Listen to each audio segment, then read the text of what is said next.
with you. Terrific. Thanks for being with us and Sure. jumping in. Good afternoon, everyone. Welcome to Set in Education. It's 1:35 on Friday, April 9th. We are going to start our work today by addressing a letter that we all received from the co-chairs of the Social Equity Caucus. We have Representative Christie with us. Great to see you, Representative. No need to unmute yet, but you're welcome to. We also have Ledge Counsel, Jen Carby, with us. And I'm sure by now everyone's had an opportunity to review the letter. And what I've asked Ms. Carby to do is come in and just before we hear from Representative Christie, talk to us a little bit about process with regard to gubernatorial confirmations of this level, gubernatorial confirmations in general. We understand from press accounts that the two new appointees to the State Board of Education have been sworn in. I don't suspect that's anything unusual. I suspect that those kinds of things, that's usually the course of events. We're working on Secretary French, for example, his confirmation. I suspect he's been sworn in, and if something were to interrupt his serving, then we would act at that point, depending on a committee decision. But Ms. Carby, if you wouldn't mind just talking to us a little bit about this kind of thing and letting us know our options now. The short of it is 2 members have been put forward by the governor for confirmation to the State Board of Education. We'll hear from Representative Christie on the Social Equity Committee's concern about the lack of diversity on the board. And then we'll have a committee discussion on what we can and should and might be interested in doing. Sure. Good afternoon, Jennifer Carby from Legislative Council. So there are a couple of statutes that relate specifically to the question that you're talking about, which, as I understand it, is should members who have been recently appointed to the State Board of Education be serving prior to their confirmation by the Senate. So in 16 VSA section 161, which is the State Board of Education, the appointment of members, their terms and vacancy, the language says that all members are appointed by the governor with the advice and consent of the Senate. And then it goes on in subdivision 2 to say, in the event of any vacancy occurring in the membership of the board, and it's my understanding that these individuals were appointed to fill vacancies, that the governor shall fill the vacancy with a qualified person whose appointment shall be for the unexpired term. Those are sort of the relevant provisions there. And then we have another statute in Title 3 VSA section 257, that relates to appointments and vacancies requiring advice and consent of the Senate. And subsection B of that, which is the part that's applicable here, says that when a vacancy occurs in an office requiring appointment with the advice and consent of the Senate, an appointment may be made to fill the vacancy. If the appointment to fill the vacancy is made during any adjournment of the General Assembly, which is not the current situation, but it allows the person to validly serve the function during adjournment until the Senate convenes and acts on the appointment. If the appointment is made to fill the vacancy is made during any session of the General Assembly, which is the case, you are currently in session, the person appointed may validly function in that office until the Senate shall act upon the appointment submitted forthwith by the governor. And thereafter, the appointee shall continue in office if the Senate consents to the appointment. So what I understand from that language is that it sounds like the normal process has been followed here, and that an appointment was made or 2 appointments were made to fill vacancies. The Senate has not yet weighed in to consent or to disapprove of those appointments. And so the individuals are validly serving in those roles, subject to either confirmation or disapproval of the appointment by the Senate. So at this point, the Senate has not given its consent, and that is permissible under the statute. Any questions, committee? Senator Perslick. Chair, do you want to take questions now or after Representative Christie? I think it would be fine if anybody had any questions specifically regarding what Ms. Carby outlined. Anything directly there would be fine. My question is sort of, is advice and consent defined anyway? Because it seems like it could mean a lot or it could mean nothing. Because I know there's been commissioners that they get appointed and they're supposed to be under the advice and consent of the Senate, and they never get confirmed, but they just serve, they could serve for 8-10 years without confirmation. And I guess also, can you let me know, Ms. Carby, if the Senate doesn't confirm an appointment, either to a board or to, to head up an agency, or not if they don't do it, but if we specifically say vote no, could the governor just reappoint them the next day? I mean, there isn't kind of like, what is our ability, I guess, is kind of the root of my question, to affect these. Right. So I will confess this is not my area of expertise. Health law is, but that said, I think this issue I've heard this issue come up before, because I think there have been similar questions even among appointees in the health areas. What is sort of the effect if the Senate does not approve? Can the governor reappoint? I think there are some statutes that say if somebody is not, the governor does not, or the Senate does not consent, the governor shall not reappoint. But I think you sort of end up in a loop. I'm not sure it's especially effective for a governor from a practical standpoint to keep appointing somebody that the Senate keeps refusing to confirm, because that's never going to stop. I think it's from a practical standpoint makes more sense to appoint someone that the Senate is more likely to approve. You may want to hear from Secretary Bloomer. I think he certainly has experience advising the Senate on your advice and consent process, and may be the best subject matter expert to give you guidance on the scope of your role. Senator Lyons. Yep. So yep. So I guess my question really is about the current appointments, and whether or not there are any qualifying conditions for being appointed to the board. So in statute. So you're looking to know what the requirements are to be a member of the state board? Yes. So, so for example, when we make appointments to the Green Mountain Care Board, there are, there may be some requirements. So I'm wondering if there are any, and if there aren't, maybe that's a place where we should absolutely be looking. That's one. And then the other one, I was going to ask the same question that Senator Perchlik asked about what constitutes advice. So it's not a priori advice. We're not sending names in as some happen, but just some thoughts on that. Right. I think from the way it plays out in practice, it's really more the consent side than the advice part. But yes, there are some qualifications in the existing statute, in that same statute, 16 VSA 161. As I think there are 10 members, 2 of them are secondary students. And then it gives some criteria in the appointment of the non-student members. It says priority shall be given to the selection of persons with a demonstrated commitment to ensuring quality education for Vermont students. And to the extent possible, the members shall represent geographically diverse areas of the state. So those are the current requirements or qualifications. Would you repeat that again? So 2 students of the 10. Right. 2 of the 10 are students. Mm-hmm. And then for the non-students, so the other 8,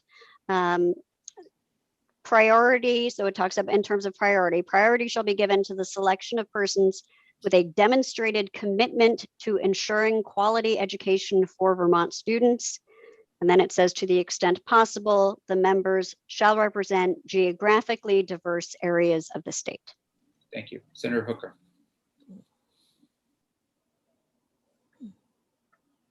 So I'm just wondering about the appointments. Now, I'm looking at the list, and it looks as if the appointments were made in February. And I'm assuming that these were appointments to seats that were being vacated, whose the terms were up.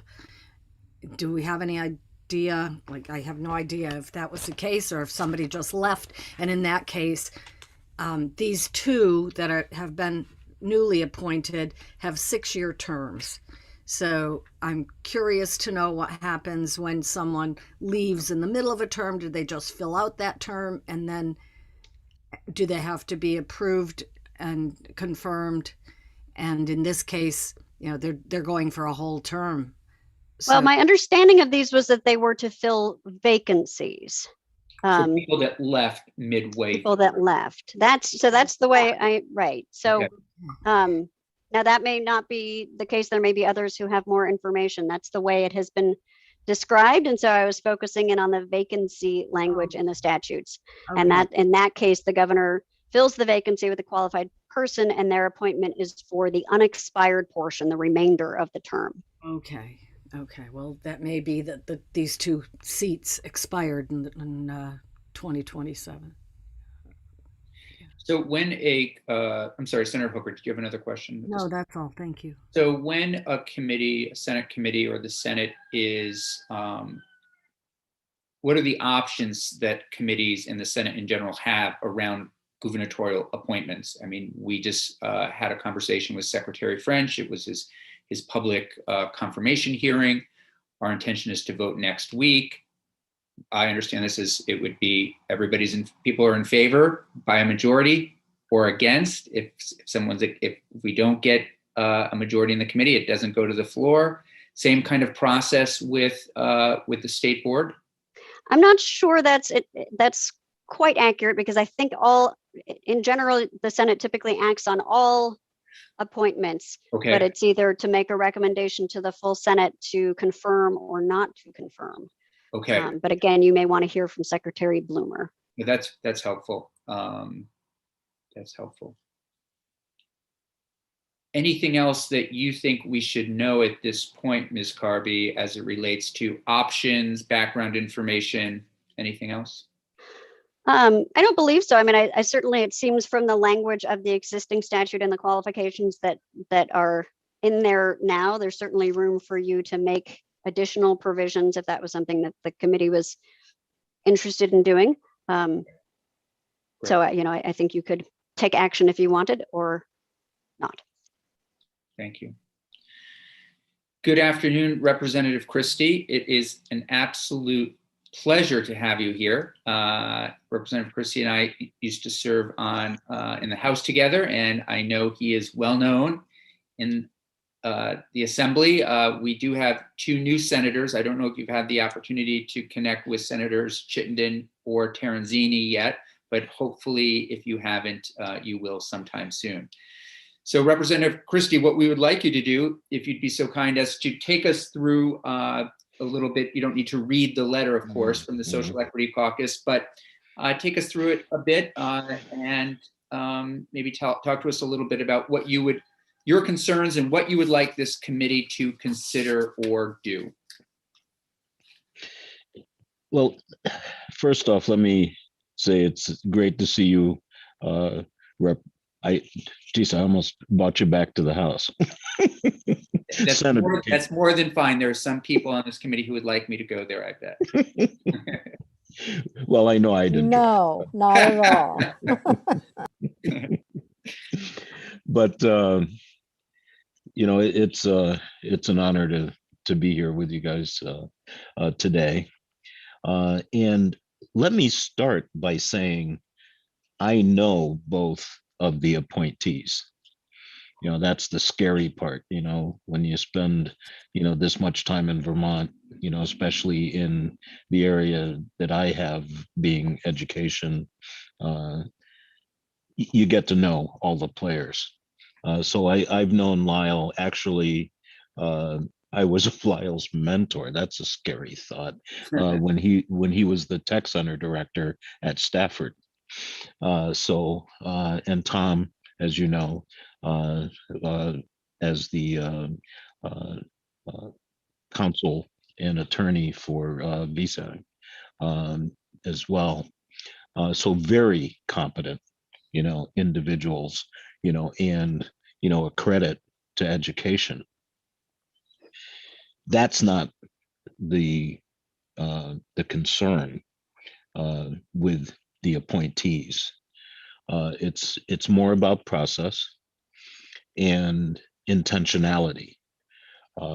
As important as equity and inclusion is, especially in education today,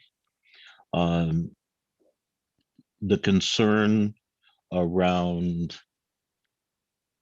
including more of the affected populations, on the board from a representation perspective,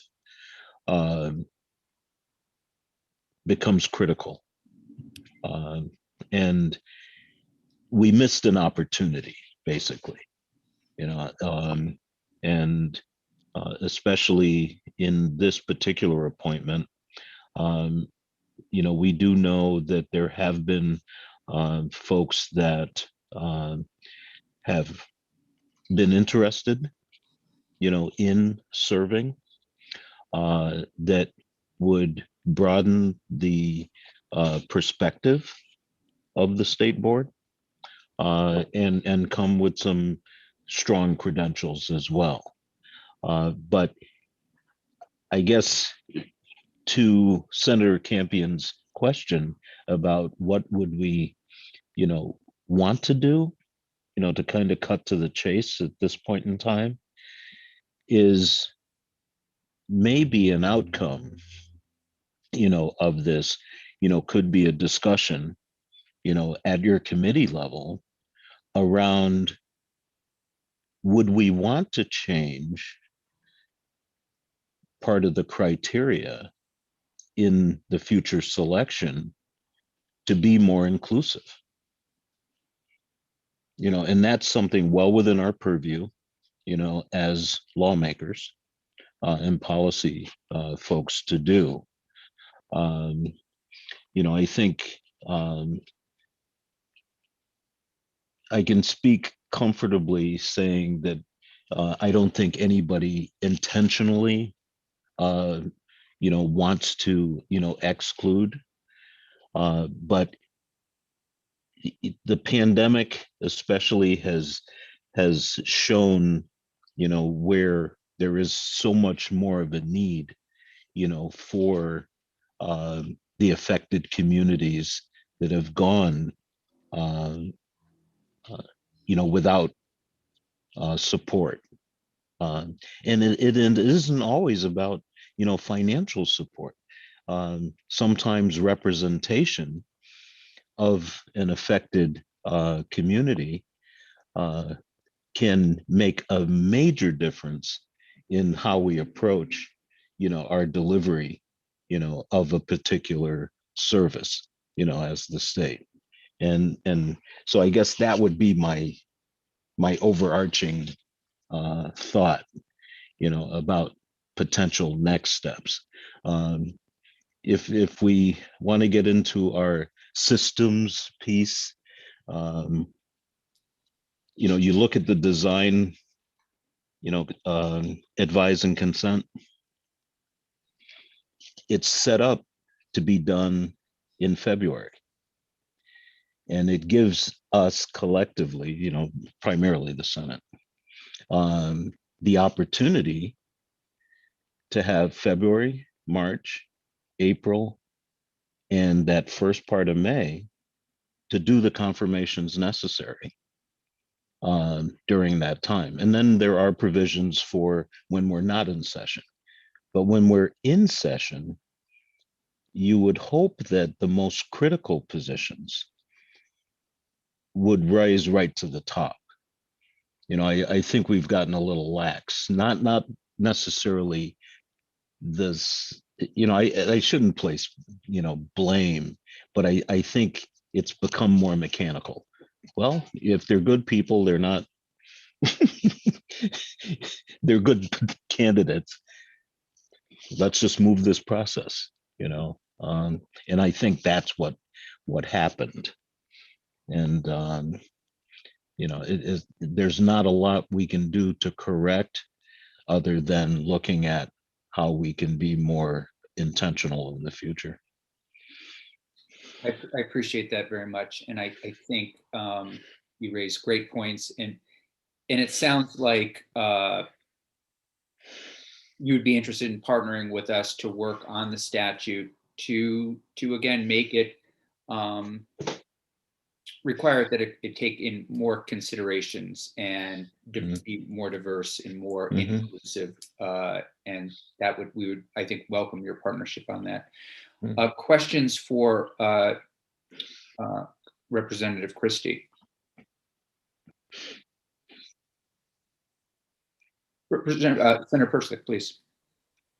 Yeah, thanks, Representative Christie, for being here and for the work of the Social Equity Caucus. I don't know, you probably haven't had the time to do this, but I wonder if you know of any language that we might look at for other boards on how to address, going forward, so that we don't make the same mistake again or don't miss the opportunity, as you said. That, I'm sure if other people have already struggled with this and found a good way to word it, then that would make our jobs a lot easier. Well, because this is, let's say, new ground, so to speak, Senator. That's exactly what it is. But I think that our Ledge Council staff has been very actively involved in language throughout all of our legislation around equity and inclusion.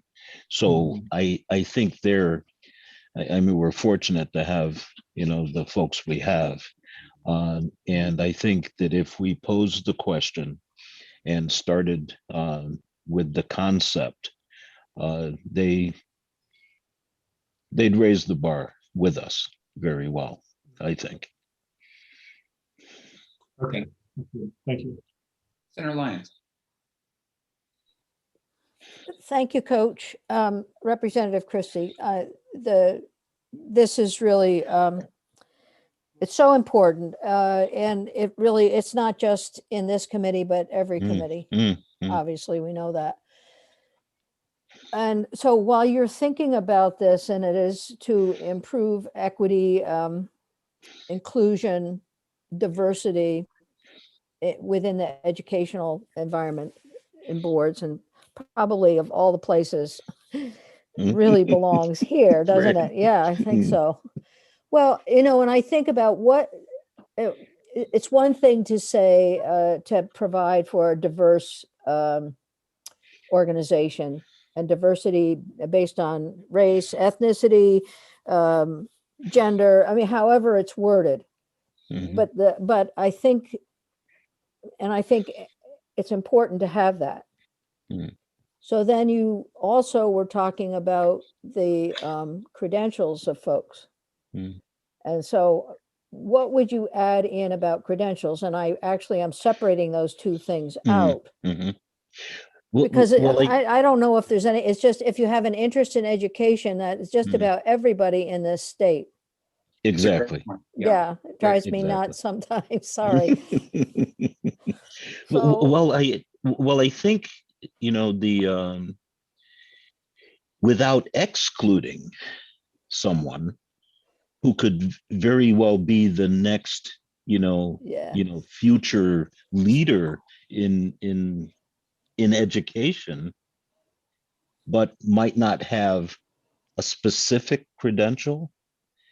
I think that was the intention originally in the wording, was to do that. When I step back and look at our options, it is truly a case by case situation. You wouldn't want to create an environment where people didn't feel that they could add to the process. Having some experience, let's say at a school board level, for example. That's trial by fire. Yeah, no, we don't want to do that. You know, Yeah. but the point being, that um, there are certain positions, a past teacher, any number of different pieces, give a potential candidate um, uh, that connectivity to the work. And but we don't know, um, to codify it. I Thank think it's a you. great question, and I think Mm. I don't know if we have the Senator Lyons' question point is I think a very good one. I don't know if we have the time this year to look at credentialing, finish it, but I for one think it should be considered, and but I do think perhaps we do have the time to really look at the issue of diversifying the board, and maybe we have the time to do both. But I think our priority would be to diversify and get language in there that again would send the message that we are looking for a board that is representative of the state and what we want the state to be. Mhm. So, As all of the members, we passed Act One, Mhm. and what that means is we're saying that it's important. Right. Okay, that's a major piece of legislation that not every state in the country has even made. There's only like 3 states that have gone to that length of identifying how important this is. So, it's clear where our thoughts and intentions and as a state are. So it would be just taking the next step, Senator. I think. Senator Lyons, did you have a follow-up?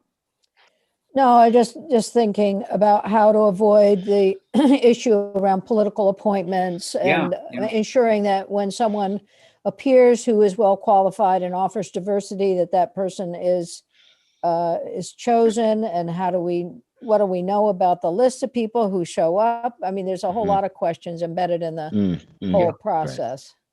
Yeah. And I think Representative Christie's early point is a really very good one.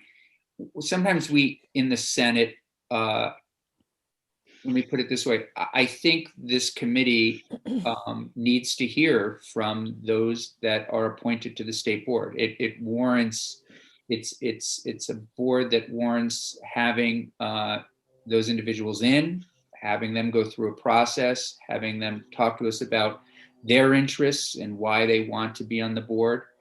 And I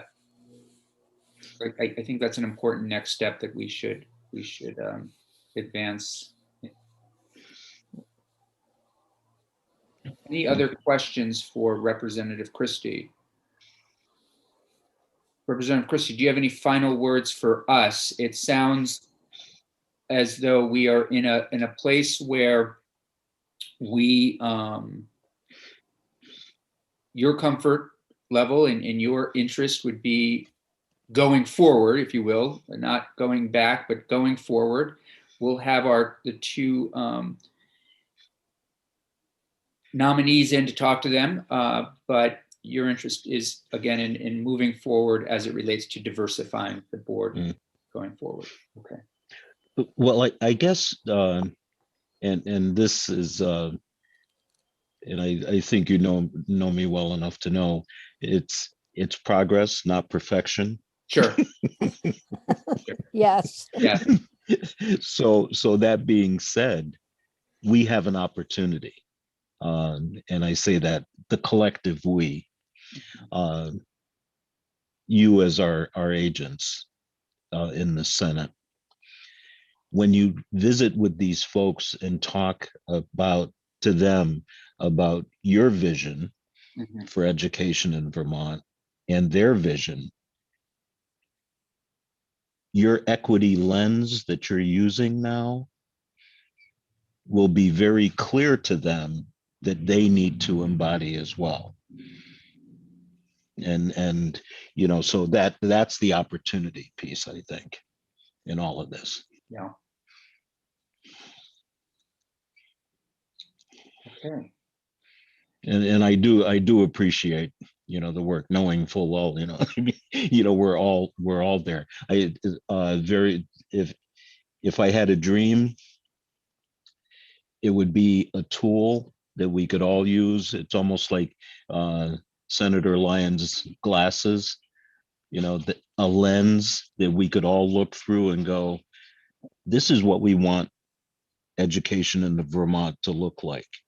Or if it's the judiciary, this is what we want our laws to look like, you know. But to be able to look through our glasses and see how important equity and inclusion is to everything we do.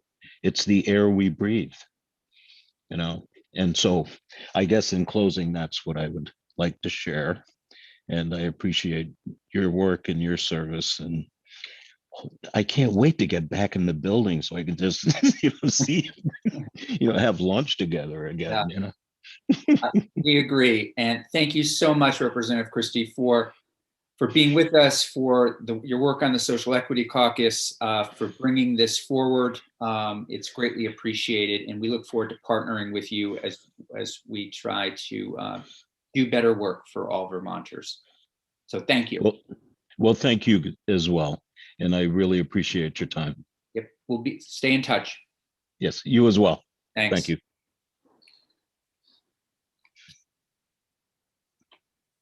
So committee, I thought we would ask Ms. Carby to work with Jim Demaray and come up with language, perhaps looking at what other state boards of education look like in other parts of the country. You know, I'm thinking Massachusetts has, I believe, a lively state board. Do they have a statement with regard to diversity and inclusion? Perhaps other states do or don't, but if we could get some language and modify that statute so that we would be moving forward and creating a board that, again, is more diverse. I think that I'm just looking around. Is the committee comfortable with that as a step, Senator Perschlick? Yeah, and I don't know if diverse encompasses everything, probably does, but I wondered about, do we want to talk about the gender balance as well as other, you know, racial balance, or are there other, you know, other things that we want to think about? But Yeah, I thought I would look at what, I mean, I started looking a little bit at what we have in some statutes and in some bills that are moving right now as well. I think what Representative Christie was mentioning, that several of the attorneys and legislative council have been drafting sort of similar types of language since it's become more of a focus for the legislature. I think we can come up with some around racial, cultural, and gender diversity, or things like that, that might give some latitude about what diversity looks like and not being prescriptive as far as what constitutes diversity.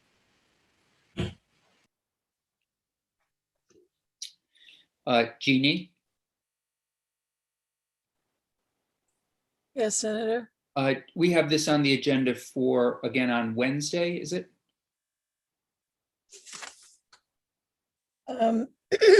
We have the vote on the Secretary of the Agency of Education on Wednesday. Would you put on Wednesday have Mr. Demaray back in to look at language related to the State Board of Education makeup? And does that feel okay to you, Ms. Carby, Wednesday to between you? Yes, I'll fill Jim in, and we'll see how he wants to handle it. But Okay. Yes, one of us will be here. Great. And if not, if it's another day next week, whatever works for the two of you. Committee, that feel okay as a next step? I also think I will work with Jeannie to invite our 2 new nominees to the state board in. I don't know if, I don't remember when I was on Senate Ed if that happened, but I think it's a good thing to start. And Jeannie, if you would, you and I can talk afterward about extending invitations to the members of the State Board of Education, the new appointees. Senator Lyons. But that's not, we don't have an obligation to confirm the state board. That's what I'm understanding. No, you do. Yeah. Oh, have we do. Right, there, Ah, right. There is a okay, well, I requirement. wasn't clear on that. So, absolutely, they should come in. Yes. The I appointments are subject to the advice and consent of the Senate. The issue is Yeah, of whether the course. members could be filling their roles and, have been sworn in and serve in their Okay. roles prior to your consent. And And that's just- where I think the answer is yes. That happens so often and it's just so difficult, isn't it? But, okay. And just for clarification, I was notified that these 2 individuals are filling the terms of 2 individuals that have fulfilled their terms. So it's not a midway interruption vacancy. Peter Peltz and William Mathis both had finished their time. And these are 2 new appointees that would fill 6-year terms. Can we get a full list of what the board looks like? Who's on the board? Absolutely. Yeah, that would be helpful. We'll have, It's on the- what's that, Huh? Senator Persley? sorry to interrupt. It's on the state board website. But one thing they don't have on there is the term. So you don't know if they're Yeah. 1 year away or Well, 5, that- 6 years away. And that also makes it really difficult if you talk about diversifying a board. You don't know whose term is up when, and then Yeah. what the continuity of that diversity is. If so, anyway, We can have that. We can have that on Wednesday when we look at this language. Senator Hooker. The list is on the website and the terms are there. Oh, The okay.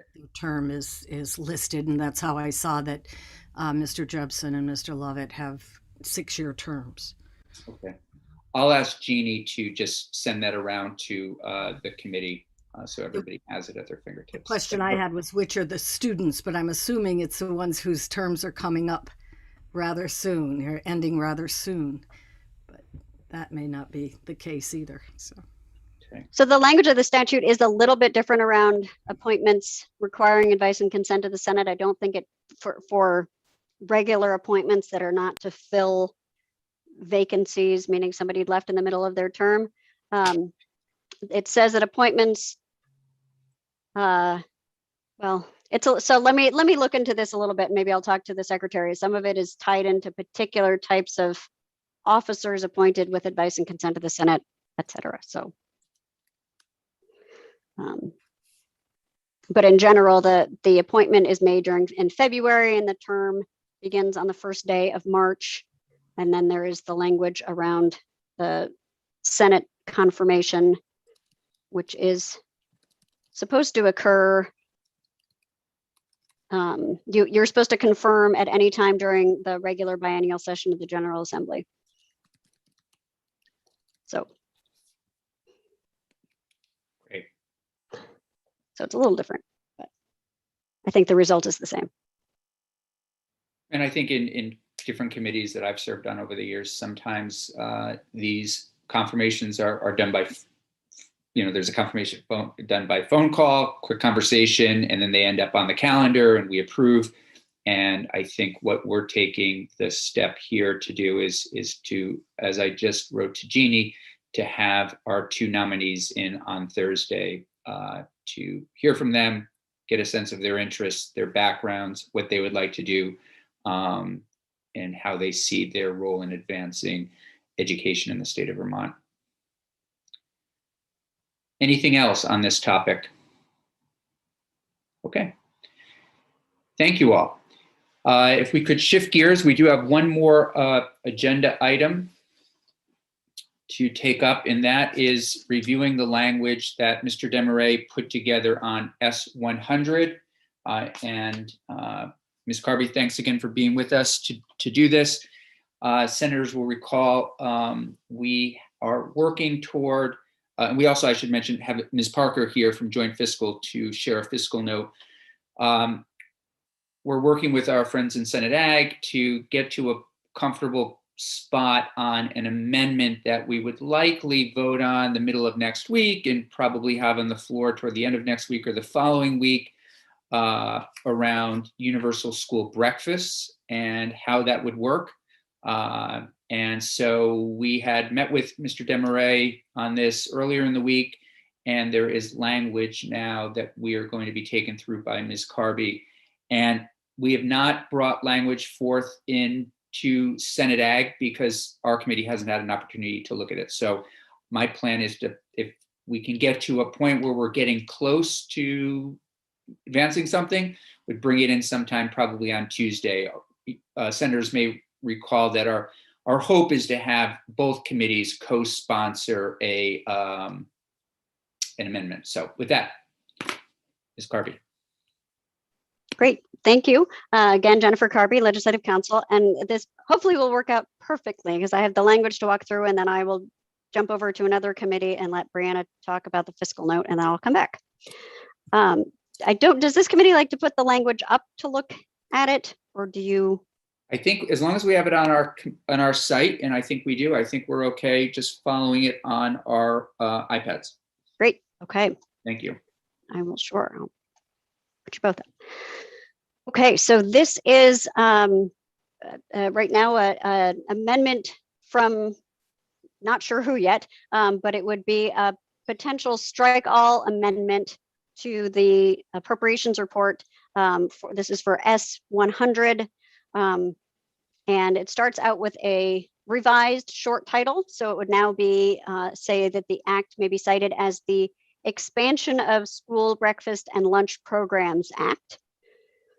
It gives the purpose of the act, so it's been revised to, purpose has been added to reflect what's in the bill. So the purpose of the act is to provide universal school breakfast. I'm sorry, I'm sorry to interrupt. I just that's don't right. see it on today's calendar. No, I didn't see it either. I think Jim had sent it earlier. Okay. I said, Jeannie? I just want to know if it's draft 2.2 from April Yes. 8th. Okay, so Because you Yes. can find it under Bill. If you look under Bill, you'll find Oh, it. okay.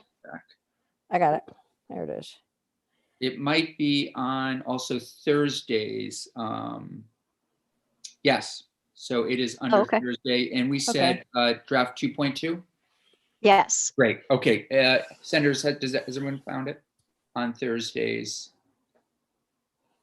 Senator Persick, did you find it? I can't get the page to load, but I'll have it open in a second. I'm sure it's there.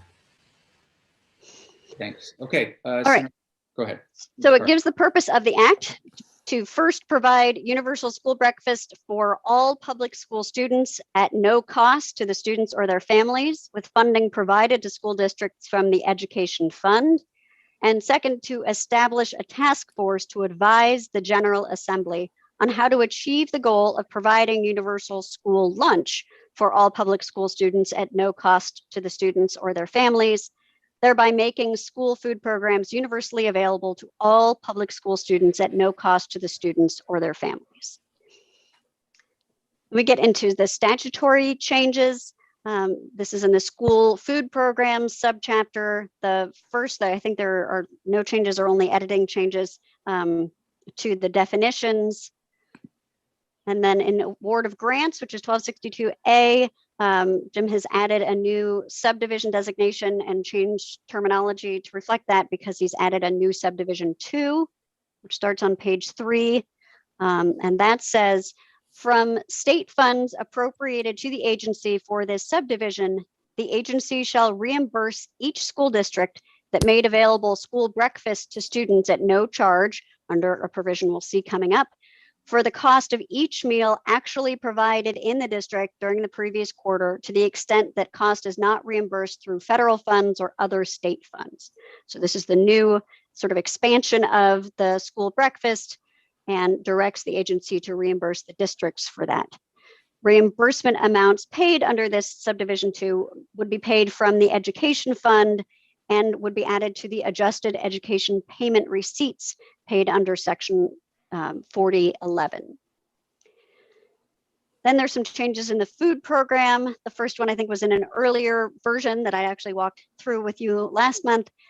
This requires each school board operating a public school to cause to operate within each school in the school district. So not just in the school district, but within each school, a food program that makes available school breakfasts and lunches to each attending student who qualifies for those meals under these acts every school day.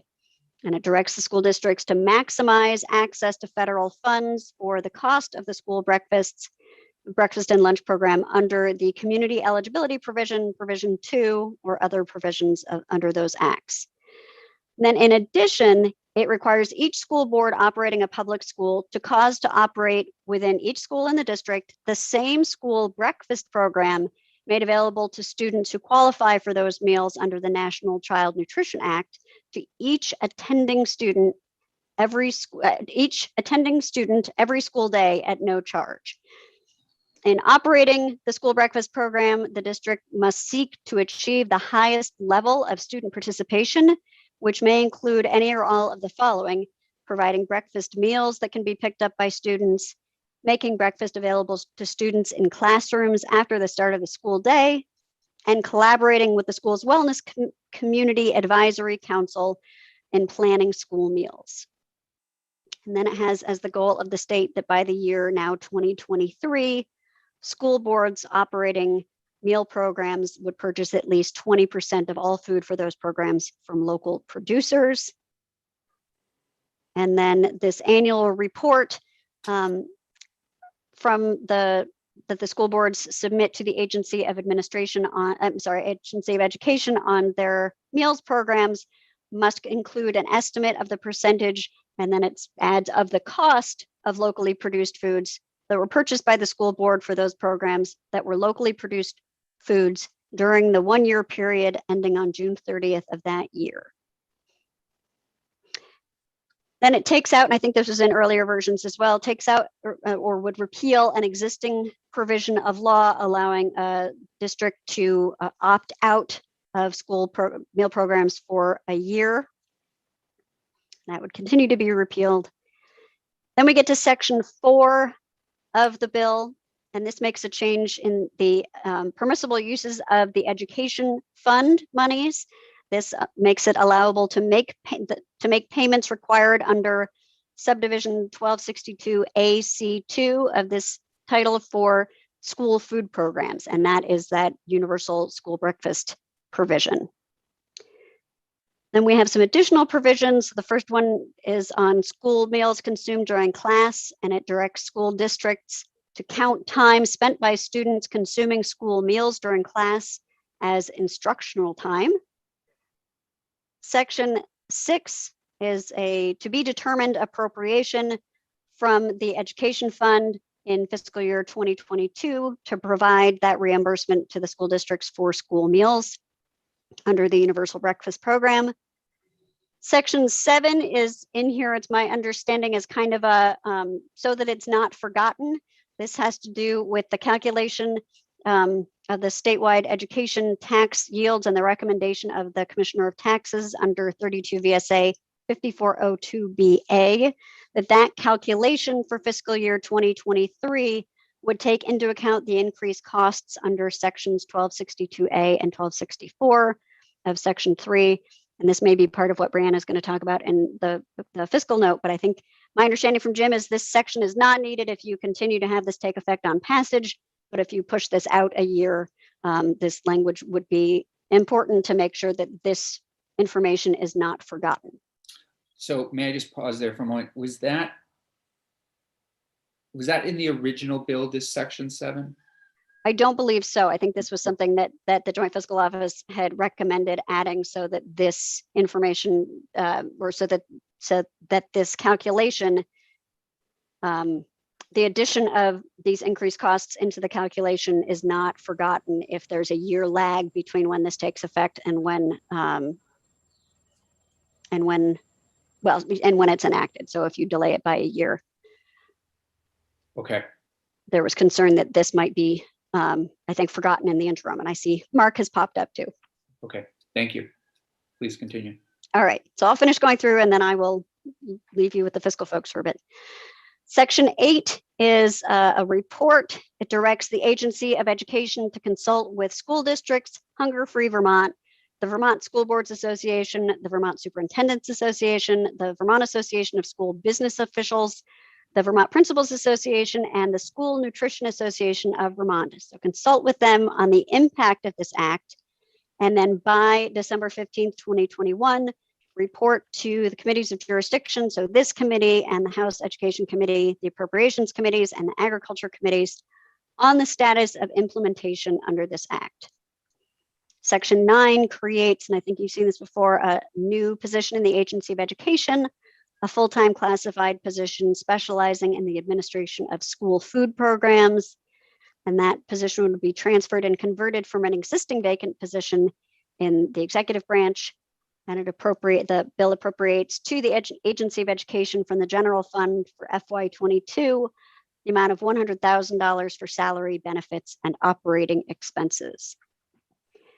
Section 10 is a task force on universal school lunch. So it creates this task force to make recommendations on how to achieve the goal of providing universal school lunch for all public school students at no cost to the students or their families. The task force would be made up of the Secretary of Education or designee, Secretary of Human Services or designee, and Secretary of Agriculture or designee. Directs the task force to make recommendations on how to achieve the goal of providing universal school lunch for all public school students at no charge to the students or their families, and to perform the following tasks. If To we could just recommend, yep. Pause. I'm sorry there for a moment. Senator Terenzini, I'm sorry, I didn't see your hand up. Not a problem. Thank you, Senator Campion.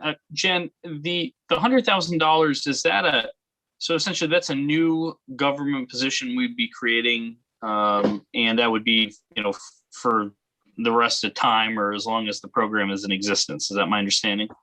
That would be my understanding, but I think the information in the fiscal note will probably give you a better sense of how that will work. But the way this is created, it's not a temporary position, it's a full-time classified position. So that suggests it's an ongoing expenditure. Okay, thank you.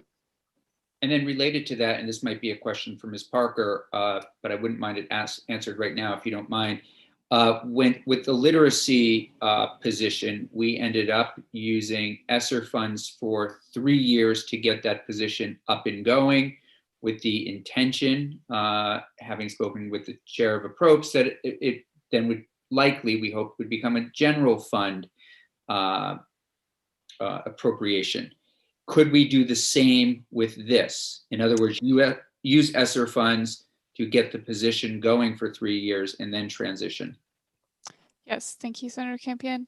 Brianna Parker from the Joint Fiscal Office for the record. And yes, that would be a possibility.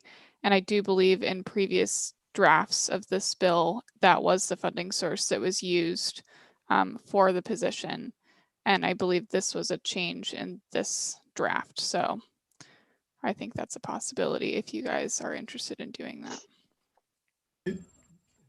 Please, Mr. Pearl. I think that Brianna is correct. I just think you would need to make explicit the link between the coronavirus outbreak and the need for the position.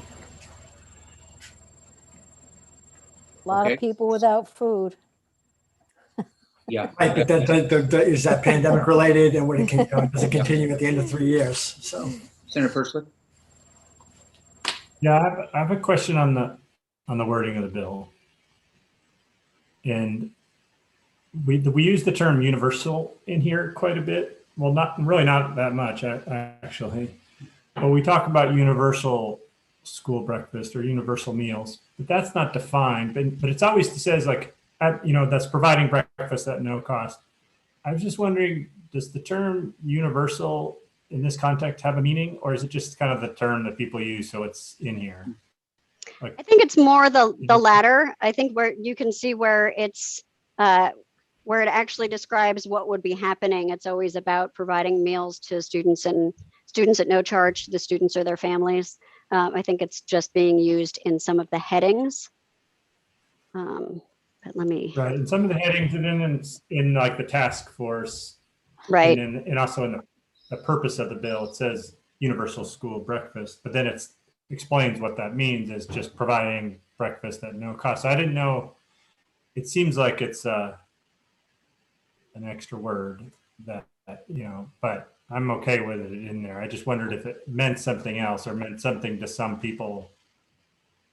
Good question. Right. I don't think so. I think it's generally being used as kind of a shorthand in places where it doesn't impose obligations. But we can certainly look at making changes to that if it feels uncomfortable. I'm comfortable, just weird. I think. Okay. Senator Lyons. So my question is going back to the position, because I was actually reassured that it wasn't a new position, because it said it shall be transferred and converted from an existing vacant position in the executive branch. Good catch. One of my questions is, where is it coming from? That it would be interesting to know if it's coming from the Agency of Agriculture or the Agency of Human Services, or where. So, but if it's already there and there's ongoing money put, that goes forward with it, I'm less concerned than having another new position. So I'm going to I think the JFO folks probably have a better handle on that than I do, and I need to run off to Commerce. Oh, yeah, yes. So Thank you very much. I will be think- back to finish it. Okay, I think you've largely covered it, but yes, it'd be great to have you back. Great. See you in a bit. Yep, thanks. Ms. Parker, Mr. Pearl, thanks for joining us. Appreciate the effort you put into the fiscal note. And I know I've seen it, so I suspect it's on our website. And so I don't know who best. Ms. Parker, would you like to take us through it? Sure thing. Thanks so much. All right, so I believe it is posted on the website, and just to kind of start at the top here, this bill is going to require all public schools in Vermont to provide breakfast to all students at no charge to the students or their families. And instead, this cost will be coming out of the education fund. And I estimate the annual cost for providing public school breakfast to be between $6 million and $10 million per year. And the key reason why this is a range is because depending on how many students participate in the program or how many meals are actually served, that can significantly change the cost of the program. And so I used on the low end the average of what we've seen from the data in schools that currently have universal school meals. And on the high end, it is for the average daily attendance. So if all of the students in attendance were to eat the meals. So that kind of speaks to the range there. Another key point of this is that this is looking at the additional costs, because I believe, as you know, several schools already offer universal school meals, and particularly for breakfast, there are additional schools. So about 30% of students, based on our estimates, already have access to universal breakfast. So this analysis is really looking at the new or additional costs resulting from this bill. I'll maybe pause there for a second if there's any questions on the cost of the program. Ms. Parker, I don't know if you remember this, but when you mentioned the data from schools that you looked at around the number of students that participated, do you have a percentage sense there? Like generally, Yes. That'd be great. Yeah. Yeah, so it's about 60% of students. And so I think that number is rounded up by about 5%. So it's giving us a little bit of a conservative estimate there. So we're looking at about 60% of students participating in breakfast at schools with universal school meals right now. Great. Any other questions? Senator Terenzini, do you have a question? A question or comment, Senator Campion. Thank you. I hate to sound like that senator, but I hate to see the state government grow in terms of employees, and so that $100,000, as we just talked about, plus Senator Lyons referenced, I really want clarification in my mind, unless I'm confused, but I'd want clarification that that was going to be a position that it was just going to be a shift of duties for a current state employee versus hiring someone else. Especially, $100,000 when you include their benefits package and stuff is not a lucrative job, but it's certainly not, in my mind, would be more of a starting base for a state employee. It certainly seems like it would be much more when you figure $100,000 for this individual. So I'd imagine we could save the taxpayers some money by finding another state employee who could do this job by transferring their services. But that's just my 2 cents on it. No, thank you for that, Senator Terenzini. And it sounds like from Senator Lyons' question and Ms. Carby's response, and that there's still some gray area around whether or not this indeed is a new position, or if things are being shifted. Please, Mr. Pearl. I think it's an existing vacant position. So the position was previously authorized and there's nobody in it. So it would be a new hire. It'd be a new hire. But just in terms of Senator Terenzini's good question, these are dollars that if it's a vacant position, we've been spending these dollars. They're not new dollars per se. No, I think it would be new dollars. I mean, the person in the position it's vacant. It's a vacant position. So although the position itself has been authorized, nobody's in the position. Nobody's holding the position now. It's vacant. In other words, it's an authorized position. Nobody's in it. They can transfer. Is this like ghosted students, or is this sort of like, has anybody ever been in that position? Well, it doesn't specify the position. It just says an existing vacant position in the executive branch of state government. So it could presumably come from anywhere. It's just some place there's an authorized position that doesn't have a person occupying it at this point. And I apologize if I'm being obtuse. I'm just assuming that when there's a vacancy in an office, somebody had that position, somebody had been paid for 5, maybe 25 years. And so it's been on the books. Right now it happens to be vacant. So you're filling that position, but it's been budgeted. We've been paying somebody to do something at that financial level for a long time, possibly. Until it became vacant, yes. Until it became vacant, yes. Thank you. Okay. Yes. I will also add that the $100,000 includes the salary, benefits, and operating expenses as well. Salary, benefits, and operating expenses. Okay.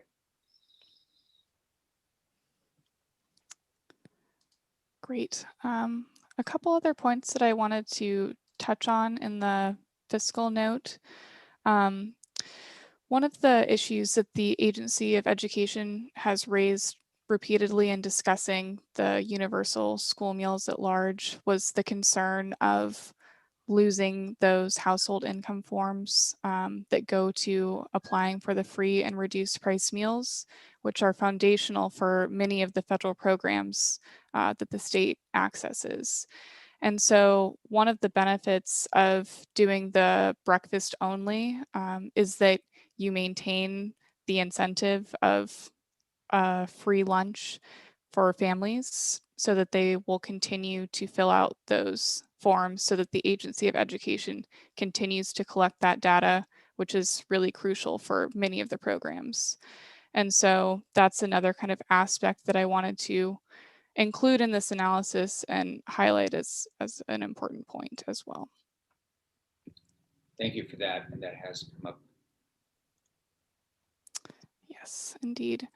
And I believe we kind of touched on this earlier, but in this fiscal note, I added in a little bit more clarity just around the use of ESSER funds.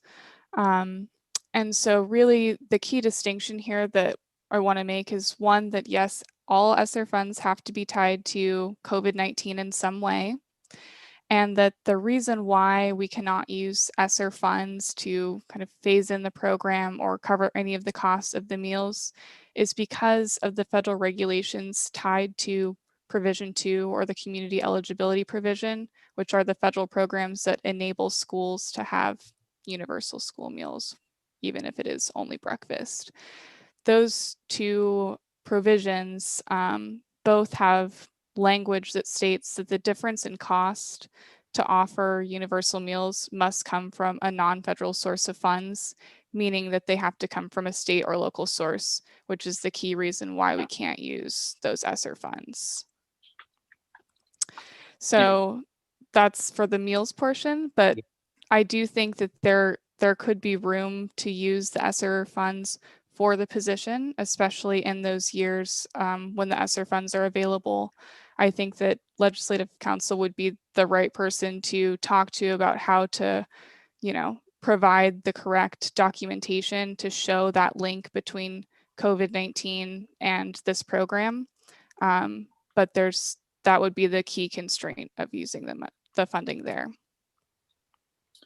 Thank you for that. And it reminds me that there, of course, is a direct connection between literacy and COVID, as we've heard, students, summer loss, academic year loss, all of those kinds of things. So I appreciate that very much. And I will indeed talk to Ms. Carby about making that connection. Any questions for Ms. Parker or Mr. Peralt? Any final comments, Ms. Parker or Mr. Peralt, on this? I think I'm all set if you guys have all your questions answered. Otherwise, I'm happy to help in any other way. Thanks. You've been terrific. And I don't see any other questions. So I think we're okay. Wonderful. Thanks so much. Thank you both very much. Good to see you. Have a good weekend. Yep, you too. Bye-bye. Bye-bye.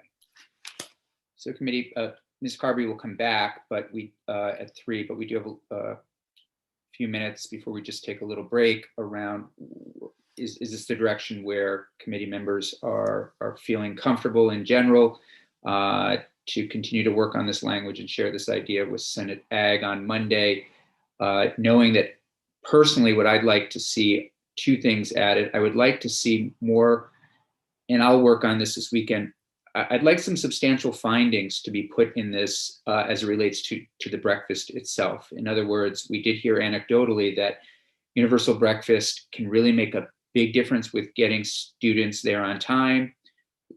Both low-income and middle-income families tend to use school breakfast. The 60% that Ms. Parker mentioned, and just also the communal experience. And I mean, it sounds kind of old school, but it is, very, the most important meal of the day. And having, Vermonters having, taking advantage of our local farms, having eggs, having fruits and vegetables, just that experience feels good to me in terms of also the connection between good food, good nutrition, and academic performance.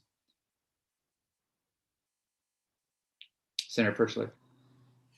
So I found myself getting lost in the weeds down a little rabbit hole about the word universal meals. And so I wonder if we want to define it, if we mean it as something other than just free meals. There is a thing, another whole thing called universal meals, which is about what's in the meal. It's like a nutrition program, which we're referencing. So, and USDA doesn't really refer to it much, but it does seem to be just this synonym for free. But I wonder, maybe I'll check with Hunger Free Vermont, because it seems like it's the word they always use, but does it mean something different? Is it just that it's free, or is there something about universality that anybody, because they don't have to fill out a form or something like that. So sorry to take the time on.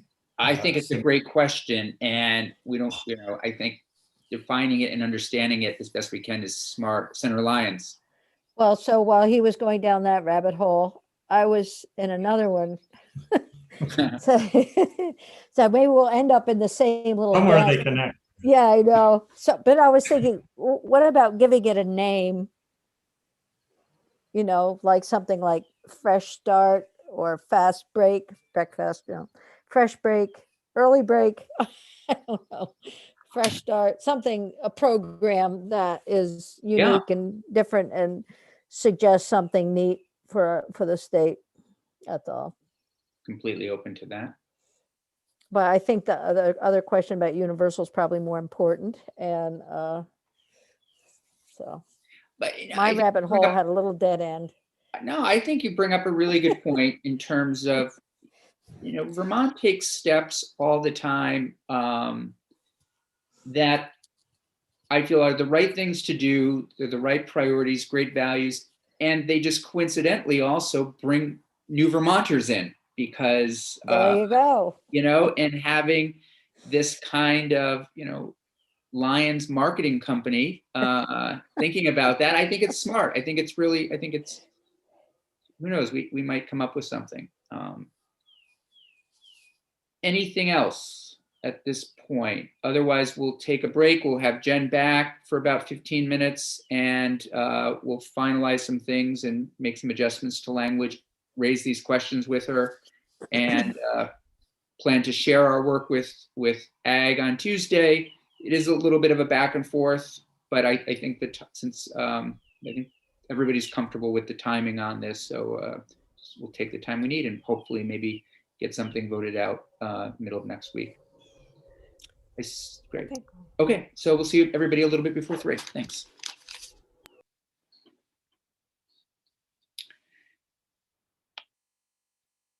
Hey, Jeannie, Yes, Senator.